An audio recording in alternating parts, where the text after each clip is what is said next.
Quem está preparado para ouvir a palavra de Deus aí? Quem está preparado para ser chacoalhado aí, diga amém. Amém?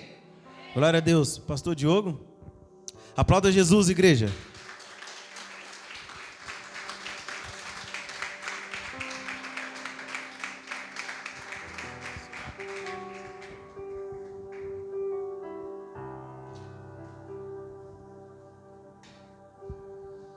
Glória a Deus. Boa noite, amada igreja. Shalom para todos. Como é que está o coração nessa noite?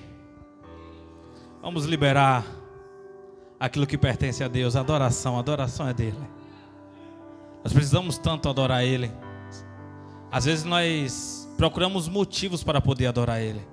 Porque às vezes nós olhamos assim e nós achamos que Deus é digno de adoração só quando nós fomos presenteados, quando nós fomos agraciados com alguma coisa, aí nós conseguimos adorar.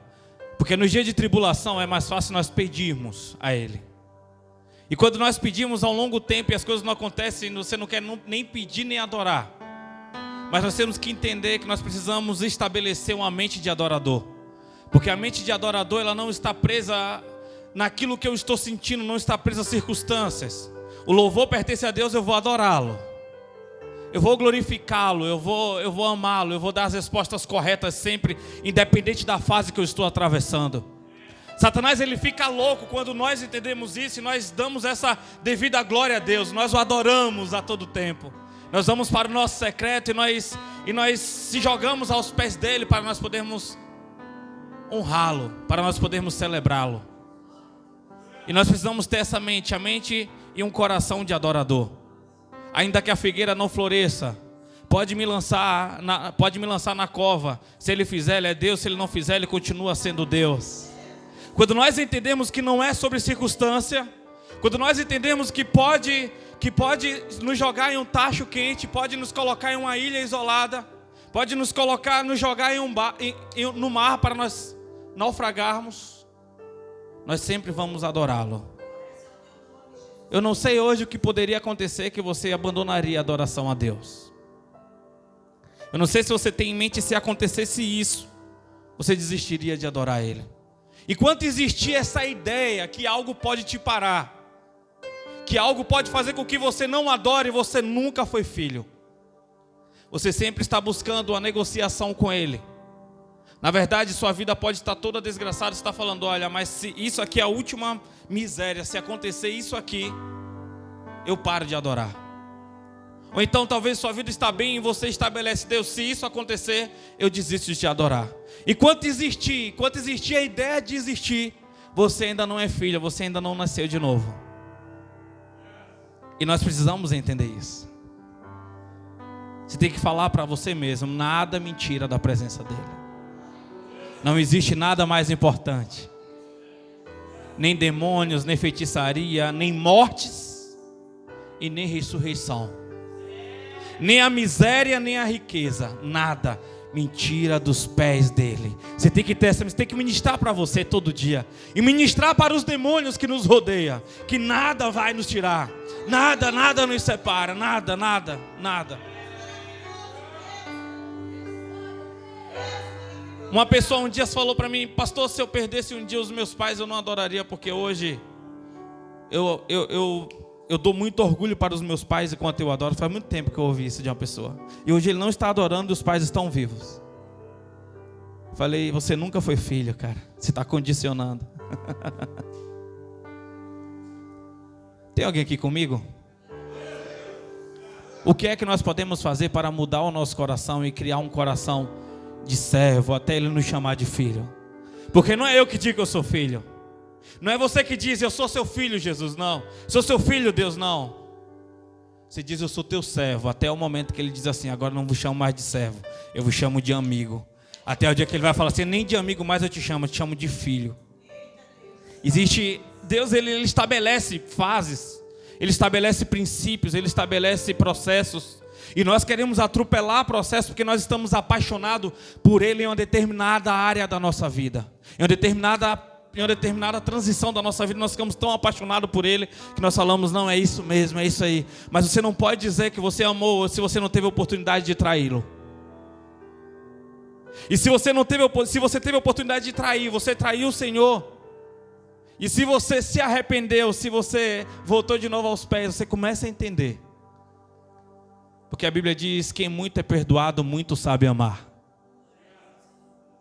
Abra sua Bíblia comigo no livro de 1 Samuel, capítulo de número 2. Deus liberou essa essência no monte sexta-feira passada, amém? Foi muito gostoso. Samuel 2, 1 Samuel 2. Hoje não era eu que ministraria. Tinha uma pregadora que de última hora falou: pastor, eu não vou conseguir pregar hoje. Não é do nosso ministério não, amém? Falei que seja feito à vontade, Deus. Aí Deus trouxe essa palavra às 18 horas e 30 minutos. É aqui nós estamos para poder glorificá-lo, amém? Já deu um shalom para o seu irmão que está aí no lado? Glória a Deus. Shalom, irmão. Aleluias. 1 Samuel 2, verso 1.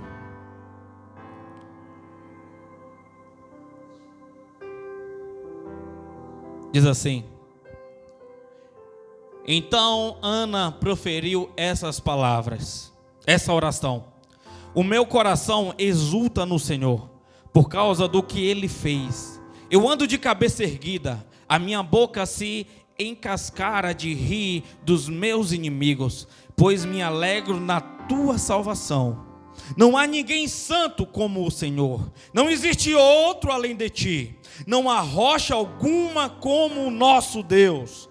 Não multipliqueis palavras altivas, nem brote dos vossos lábios a arrogância, pois o Senhor é Deus, sapientíssimo, cabe a Ele julgar tudo o que as pessoas fazem. Os arcos dos poderosos serão quebrados, mas os fracos serão revestidos de força. Os que vivem na abastança, os que viviam na abastança, agora trabalham por comida, mas os famintos não passam mais fome. Até a estéril teve 7 filhos, mas a que tinha muitos filhos se enfraqueceu. O Senhor é quem tira a vida e dá, faz descer do Seol a sepultura, e da morte resgata. O Senhor faz empobrecer e faz enriquecer. Ele humilha e exalta, ergue do pó o necessitado, e do monte de cinza faz ressurgir o abatido. Ele os faz assentar-se como príncipes e lhe concede um lugar de honra, porque ao Senhor pertence os fundamentos da terra, e sobre eles estabeleceu o mundo. Ele guardará os pés dos seus santos, mas os ímpios permanecerão nas trevas, porquanto não é pela força que o ser humano vencerá. Os que lutam contra o Senhor serão pulverizados. O Altíssimo trovejará desde os céus contra eles, e Yahvé julgará até os confins da terra, dará força a seu ungido, o seu rei, e exaltará o poder do seu ungido. Coloca a tua Bíblia no teu assento. Essa oração de Ana é muito poderosa. É uma oração de exaltação. O interessante é que essa oração, acredito ser uma oração extensa como um cântico. E ela só não foi orada uma vez, mas ela orou várias vezes. Desde a primeira vitória que ela recebeu, que foi a concepção de Samuel, até todos os outros 6 filhos a qual ela teve. Então ela fez daquela oração uma canção, uma adoração. O coração exaltado, o coração alegre. E ela consegue, através dessa oração, ela fala sobre todo o decorrer. Ela fala sobre todo o caminhar de Samuel, de quando nasceu até quando chegou à casa de Eli, até quando se tornou profeta, sacerdote e se tornou mais juiz. Amém? Então, durante toda essa transição, Ana foi entendendo e agradecendo, porque ela sabe o que foi que ela gerou e como ela se preparou para que ele fosse gerado. Amém? Então, vou pedir nesse momento que você coloque a mão no seu coração. Orar é preciso, meu irmão. Orar é necessário. Nós temos que ter, como nunca, esses princípios estabelecidos. Princípio de oração. Orai sem cessar. Meu Deus, aqui nós estamos, ó Pai. Meu Deus, só o Senhor conhece, Pai amado, o seu caminhar, Pai. Às vezes nós achamos que nós estamos entendendo o seu caminho, mas seu caminho, Pai amado, é como de uma serpente sobre a rocha. É como o caminho de uma águia nos céus, ó Pai. É como o caminho de um navio no mar, Pai amado.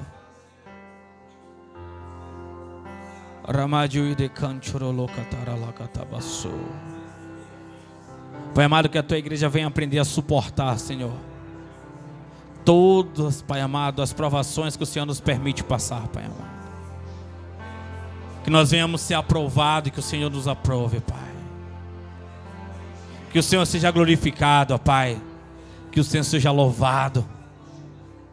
Que o teu reino venha a ser estabelecido, Pai amado, através de mim, através de nós, através desta igreja, Senhor. Pai amado, que o Senhor venha falar de forma poderosa e eficaz, Pai, aos nossos corações, meu Deus. Em nome de Jesus. Amém. Podemos assentar. Mas senta e abre a sua Bíblia. Senta e abre a sua Bíblia no livro de 1 Samuel, capítulo de número 1, fazendo um grande favor. Aleluias, glória a Deus. Eu vou dar uma pequena pincelada aqui para nós podermos entender por que existiu essa oração de gratidão de Ana. Aleluias, glória a Deus. Capítulo 1, a partir do verso 9.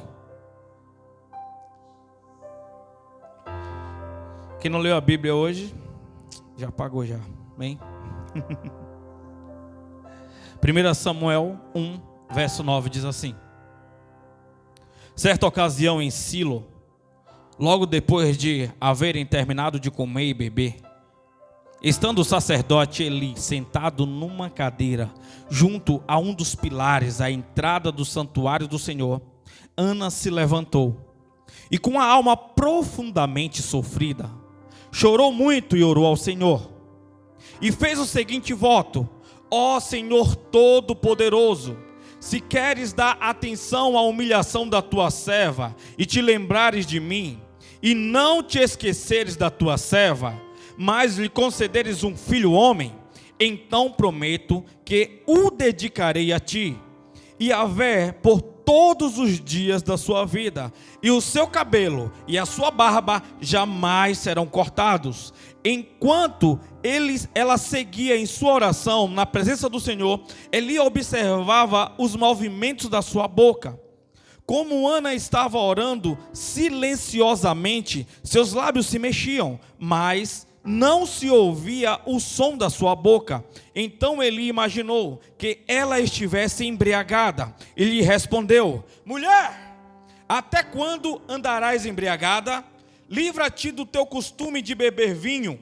Entretanto Ana lhe replicou com estas palavras: ó não, meu senhor, pelo contrário, sou mulher tomada pela amargura, não bebi vinho ou qualquer bebida fermentada. Estava isto sim a derramar minha alma diante do Senhor.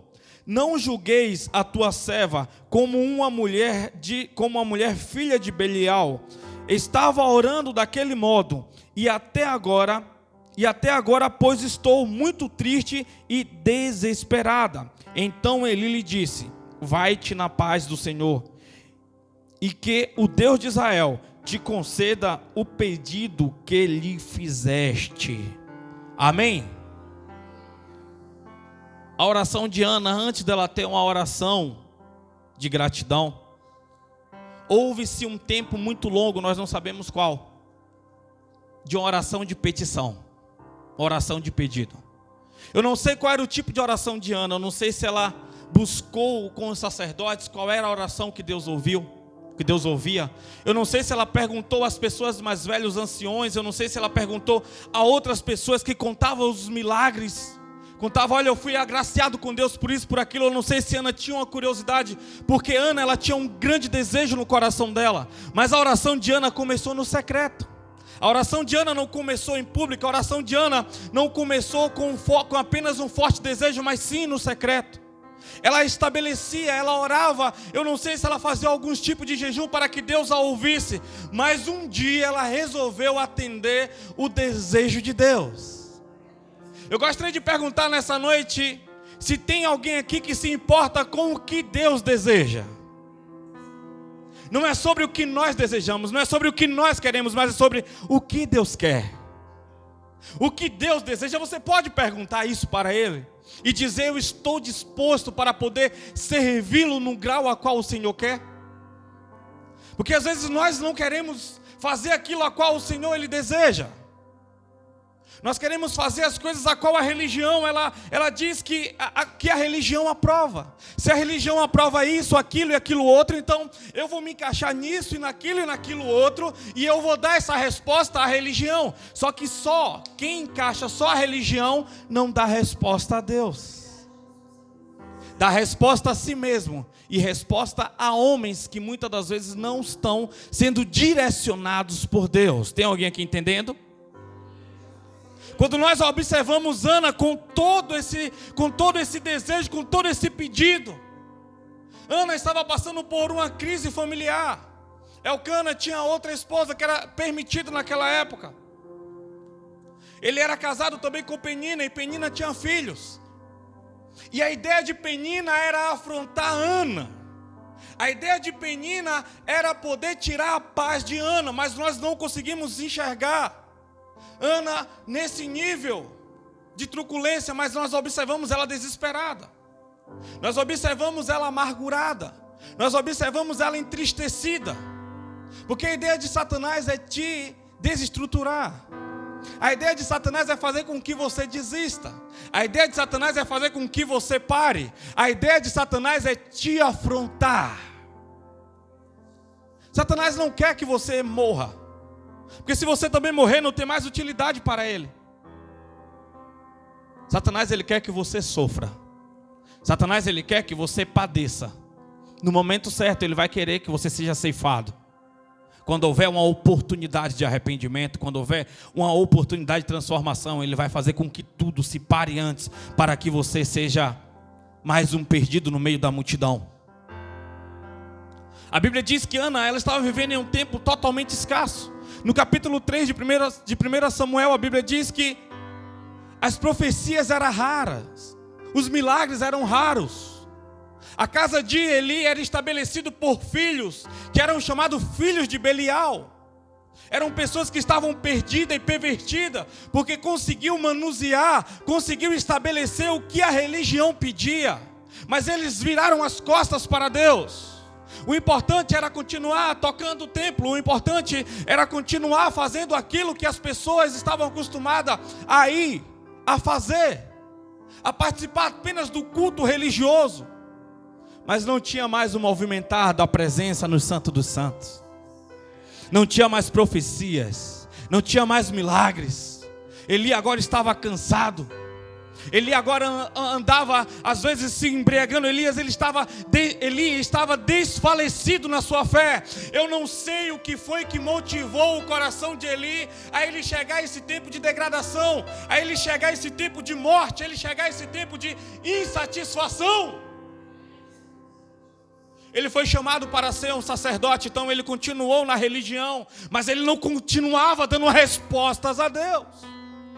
Eu não sei se foi desistências de pessoas, eu não sei se foi decepções, eu não sei se foi frustração, agora eu estou falando na visão de um líder, mas eu sei que ele parou de dar respostas a Deus.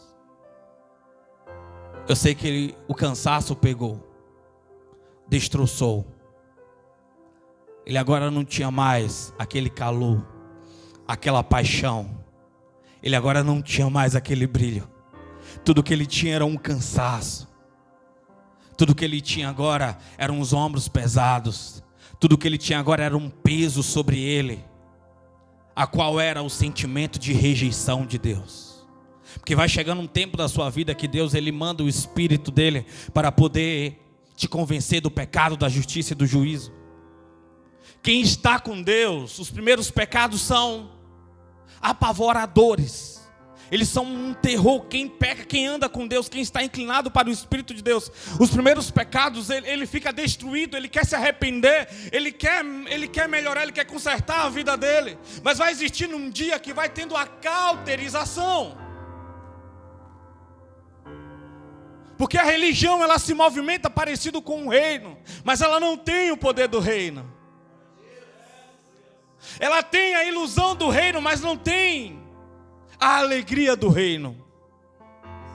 Então tudo que Satanás quer que você continue parecendo que você está sendo aprovado. Saul um dia percebeu isso.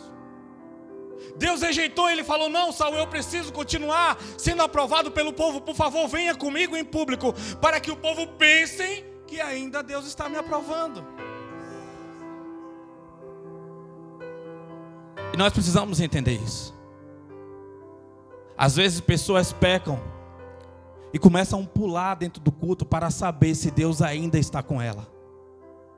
Começa a falar línguas estranhas, começa a rodar para um lado e para o outro, para saber se Deus ainda está com ela. E às vezes vem uma forte emoção e ela acha que foi o mesmo tocar de Deus. Ou às vezes vem até demônios para poder trazer essa emoção para ela. Como assim, pastor? Satanás entra na igreja? Entra.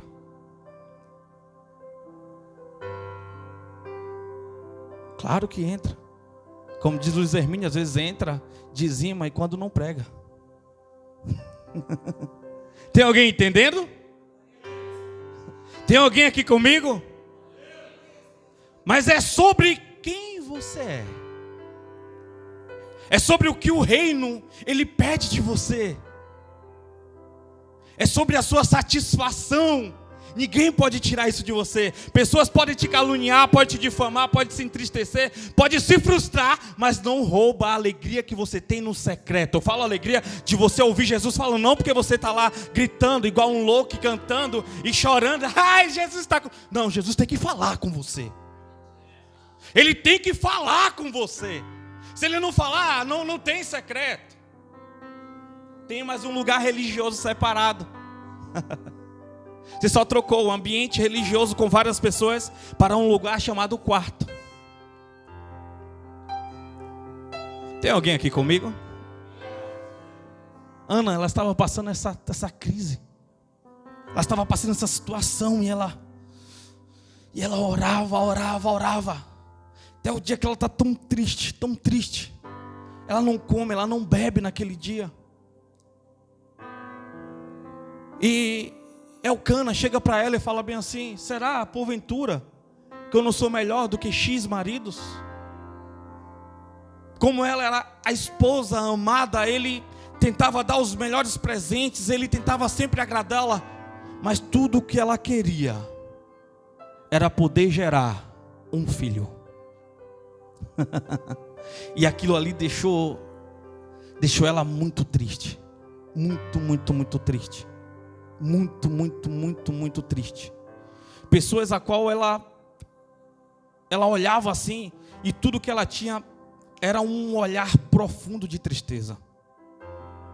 Gente, tem pessoas que anseiam demais por ter um filho. Eu não anseio em ter um filho, vou falar isso aqui. Minha esposa, ela ficou grávida há um tempo atrás e ela perdeu o filho. E nós só tentamos ter filho uma vez. E tem gente que acha que ela é triste porque ela não tem um filho. Porque ela não tem um filho ainda. Eu não desejo ter um filho ainda. Vai chegar a hora exata que nós vamos de novo e vai ter o filho. Tem pessoas que acham, Anne parece que queria tanto ter um filho, mas não consegue. Não, igreja. Fala aqui porque igreja é isso mesmo. Amém? Igreja é isso mesmo.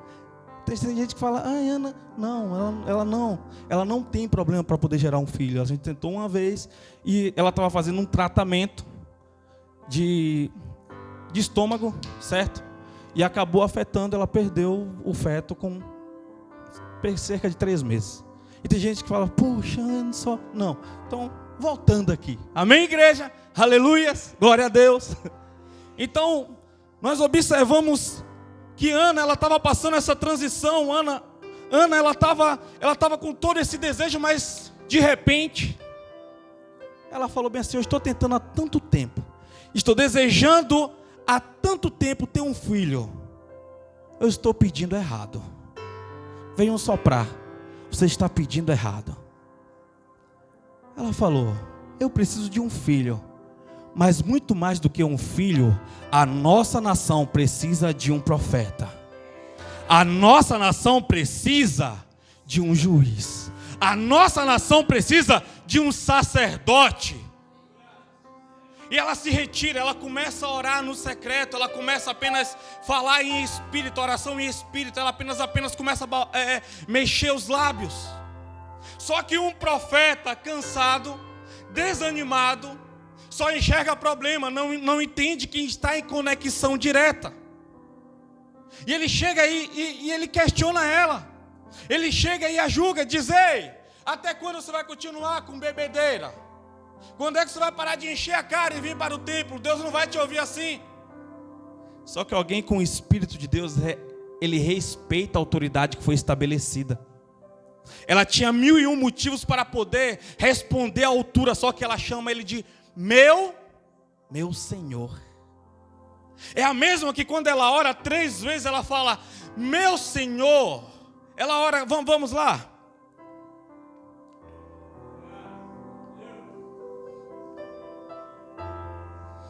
Verso 11 diz assim: e fez o seguinte voto: ó Senhor Todo-Poderoso, se queres dar atenção à humilhação da tua serva, e te lembrares de mim, e não esqueceres da tua serva, mas lhe concederes um filho homem, então prometo que dedicarei a ti, por todos os dias da sua vida, o seu cabelo e a sua barba jamais serão cortados. Ela chega como serva, a mesma que entende que Deus é o Senhor dela, também consegue respeitar a autoridade que está à frente dela, que é Eli. E se você para observar, Deus testa ela, Deus aprova ela depois que ela é humilhada. Se ela dá uma resposta negativa naquele momento, não existia no final uma profecia sobre a vida dela quando o líder liberou. Que Deus responda a sua oração, vai em paz. A Bíblia diz que naquele momento foi tão forte aquela palavra daquele líder, daquela autoridade, que a Bíblia diz que ela já mudou o semblante. Ela já se tornou alegre, ela já se tornou feliz. Tem alguém aqui comigo? Você tem que começar a entender o que é que você está pedindo de fato. Você tem que começar a entender. Ana, ela se coloca como serva. O problema é que tem pessoas, olha como Ana começa orando. Ela chega: meu Senhor, meu Deus, aqui está a tua serva, se o Senhor quiser dar atenção. Porque tem pessoas que estão acostumadas a orar ensinando a Deus, querendo pregar teologia para Deus, eu já vi gente pregando: olha Deus, como diz lá na tua palavra, e começa a pregar, começa a orar, parece que não está pregando. Misericórdia. Está pregando para Deus, para ver se ele se converte. Sua oração não pode ser para que Deus ele mude de ideia. Quem é mais sábio, você ou Deus? Quem é mais sábio, você ou Deus? E porque quando Deus te diz não para algo, você fica: mas eu quero.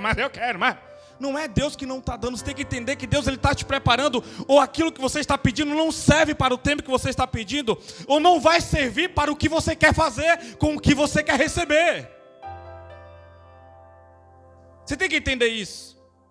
Não é sobre você orar para que Deus ele mude de ideia. Não é sobre você orar para que Deus ele distribua aquilo que era para ser uma bênção, se torne uma maldição na sua vida. Diga glória a Deus. Nessa hora que a gente glorifica. Oração não é eu ensinar para Deus o que tem que ser feito. Você já viu a oração de Jesus?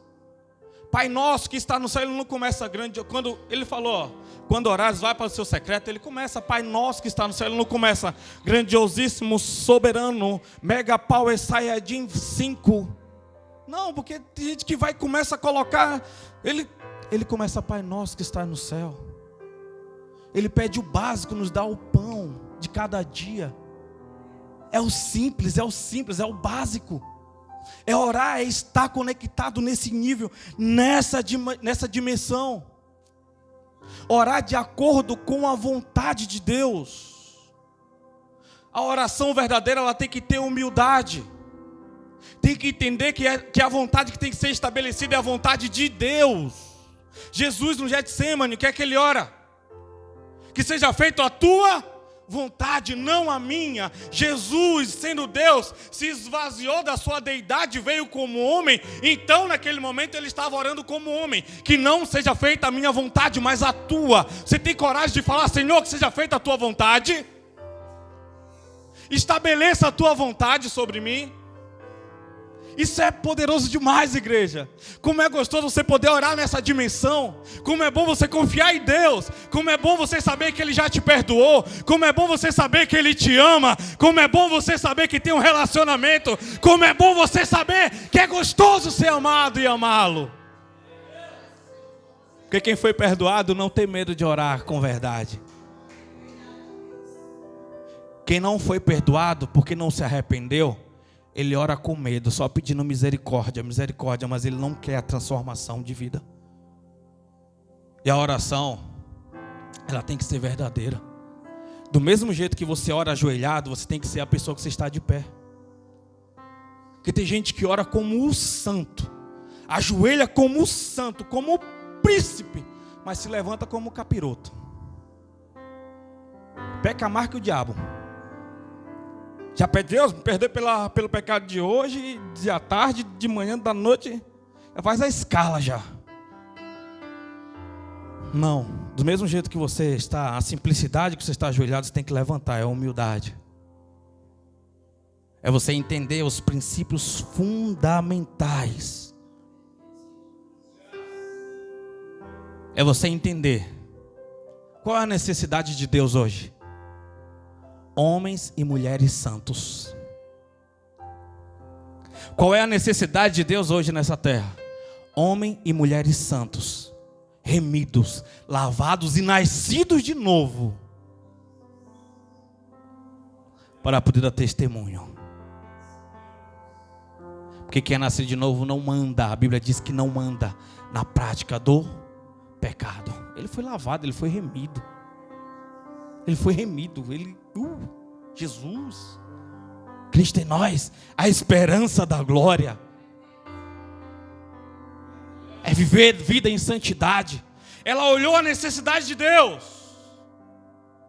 Ela olhou, ela já tinha uma visão. Ela já se preparou. Ela disse: já estou pronta, o que eu quero dar para Deus é o meu melhor. Quando o sacerdote chega diante dela e diz: você está embriagada? Ela diz: não, não estou embriagada. Não, meu Senhor, não estou embriagada. Ela já estava se guardando, sabe por quê? Ela não estava esperando receber para ela começar a viver os desejos do sonho dela. Tem gente que acha que só vai melhorar, quer ser um dia um pregador, mas hoje quer viver como um pecador. Tem pessoas que querem... Vamos lá, igreja, tem pessoas que querem dar uma resposta para Deus, tem pessoas que estão pedindo algo para Deus, mas ela diz que só vai ser aquilo só depois que receber a unção, só vai ser aquilo depois que... Não, você tem que primeiro se preparar. Ela se preparou. Capítulo 13 de Juízes, a Bíblia fala que quando tinha uma mulher lá, esqueci o nome dela, a mãe de Sansão, ela queria um filho. Ela era estéril, mas Deus falou que ela receberia um filho. E ela fala para... Como é o nome do sujeito? É Manoá? É? Esqueci agora o nome do pai do Sansão. Acho que é Manoá mesmo que fala o nome. Alguma coisa assim. E quando diz que ele vai receber, ele fala: olha, meu esposo, eu vou ter um filho. Deus usou um anjo aí, o cara... Então manda esse anjo voltar aqui e falar comigo. Ela orou, no outro dia o anjo apareceu lá novamente. Ela foi lá chamar ele: ei, o anjo que me deu o recado está aí. Aí ele vem conversar com ele: eu vou ter um filho? Sim, você vai ter um filho. Vocês vão gerar um filho. Então me diz, já que esse filho ele é tão especial, como é que eu vou criá-lo? Aí o anjo fala bem assim, eu já falei para ela como é que tem que ser feito. Ele vai ser um nazireu. Ele não pode tomar bebidas alcoólicas, não pode passar navalha na cabeça nem na barba dele. Ele tem que ser desse jeito, dessa maneira. Quem tem uma visão, está andando com Deus, já sabe o que pede a Deus. O que foi que ela falou? Deus, quando o Senhor me der esse filho, ele não vai tomar bebidas, não vai passar navalha nem na cabeça, nem na barba dele. Ela está dizendo, já estou preparado e eu vou preparar ele. Ele vai viver todos os dias te servindo. Ele vai viver no templo. Então eu estou preparada para isso. Eu quero isso para a minha vida. É por isso que a Bíblia diz que ela não tinha bebido, que ela não tinha comido, ela já estava se guardando. Ela já estava preparando Samuel. Ela já estava preparando o caminho. E ela também estava preparada.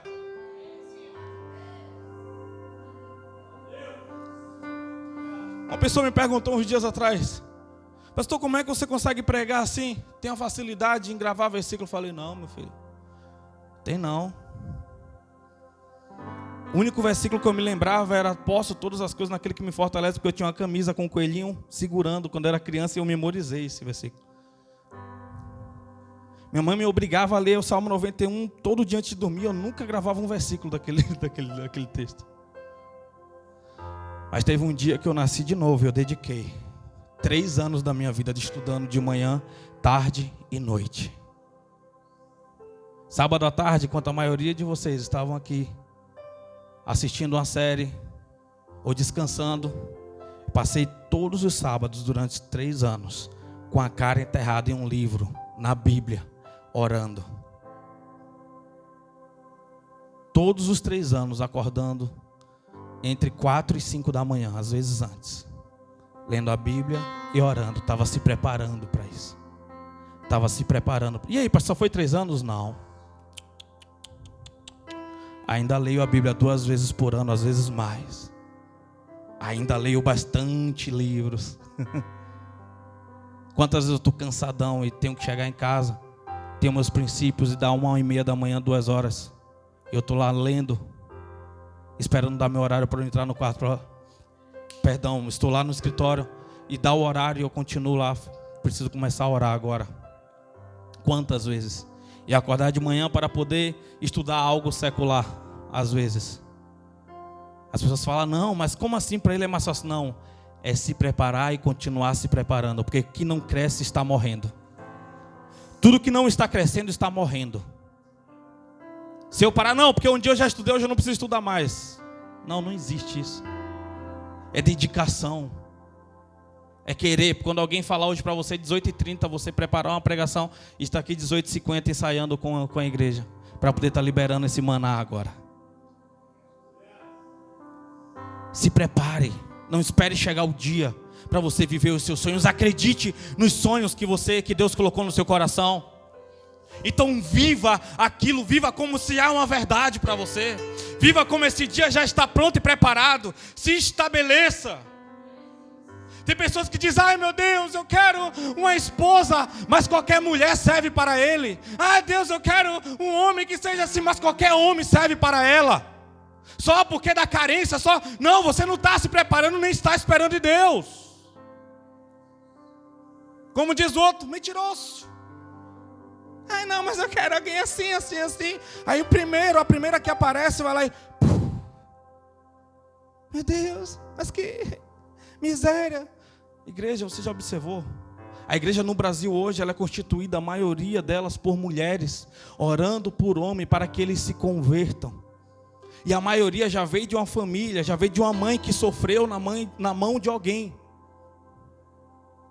Como essa igreja aqui, nós temos possibilidade de falar isso. Como essa igreja era cheia de jovens. Jovem atrai jovens. Aí as meninas vinham, os meninos entravam na igreja. Esse é mesmo que eu quero. Pegava, arrastava. Olha onde que estão hoje. Posso falar isso, vocês estão aqui. Olha onde que estão hoje. Ah, porque você não vai mais na igreja. Ah, ele não gosta de ir em igreja. Um dia a gente conversou sobre isso. A Bíblia diz de que se queixa o homem dos seus próprios pecados, das suas próprias decisões. Quando você diz sim para uma coisa, está dizendo não para outra. Quando você diz não para uma coisa, está dizendo sim para outras. Sua vida é guiada pelas suas escolhas, não pelos seus sonhos. Você pode até sonhar, mas se você não tomar decisões para que as coisas aconteçam, não vai acontecer. Ela ora com vontade, ela ora acreditando, ela ora na vontade de Deus. Ela não pede: Deus, eu quero uma filha. Não, ela falou: eu quero um menino. Porque ela sabia que precisava de um profeta, um sacerdote. Não existia sacerdotisa. Não existia, para aquela época, não existia o quê? Não existia a profetisa. Não. Então ela especifica, ela pede tudo. E Deus a concede naquele nível a qual ela estava pedindo. O segundo princípio, ela ora no coletivo. Quantos minutos? 40? Chega no segundo princípio, igreja. E tem 6 aqui. Então, vamos encerrar aqui. Amém? Aprenda a orar no coletivo. O que é orar no coletivo? Não é sobre você. Quando ela entendeu que quem necessitava não era apenas ela, mas a nação precisava de um juiz, a nação precisava de um profeta, a nação precisava de um sacerdote, ela orou pelo meu povo. Ore pelo seu povo, ore pela sua casa. A resposta tinha que vir através dela. A resposta da sua mãe está em você. A resposta dos seus filhos está em você. A resposta da sua esposa está em você. A resposta do seu esposo está em você. Então seja a resposta. Para de ficar pedindo: Deus, manda alguém assim. Não é você. Deus pode te dar poder. Deus pode te dar unção. Ele já te deu. Você só precisa, na verdade, entender e saber usar. Não, porque Deus vai fazer um mover, vai mandar alguém que vai mudar a vida daquele homem, vai mudar a vida daquela mulher, vai mudar a vida daquele menino. Não, é você, meu amado, é você, minha amada. Ele quer usar você. Diz: eis-me aqui, e fala: eu estou disposto a pagar o preço. Quando Ana, ela volta no dia e bate na porta de Eli para poder entregar Samuel, ela fala: meu senhor, aqui está a sua serva, para poder entregar esse menino para poder viver aí com você. Lembra aquele dia daquela mulher que você achou que estava embriagada? Era isso que eu estava pedindo, era esse meu desejo. Ele está aqui. Agora imagina a dor. Gente, imagina você entregar dentro da casa de Eli. É claro que não era um bebê. Ele já tinha mais de 8 anos. Tem alguém aqui comigo? Tem alguém aqui comigo? Tudo que você prometer a Deus, cumpra. A madre de a madre de Ana podia se encerrar ali, mas no momento que ela entregou, ela recebeu mais 6. É por isso que ela tem essa oração de gratidão. É por isso que ela tem essa oração de exaltação. Tudo que Satanás quer é roubar sua celebração. Às vezes você fala: Deus, eu vou fazer isso, eu vou fazer aquilo. Vai ser mistério demais. Canta, toma. Tudo que Satanás coloca já é uma armadilha no meio do caminho. Porque a armadilha faz com que você perca a autoridade. E quando você perde a autoridade, você está disposto a abrir mão de coisas. Fala: já errei mesmo, já dei mole, já falhei, agora não tem mais, não importa mais o que eu faço. Mentira de Satanás. Conserta e diz: não, eu vou entregar o que é de Deus. Eu vou dar o que é de Deus. Eu vou me alinhar com Ele. Eu vou fazer o que eu prometi. Ele merece. Ele merece. Aqui não, Satanás, você não tem mais perdão. Você já é um perdido. Eu já sei o seu final, mas eu não. Eu não. Eu quero orar com vocês.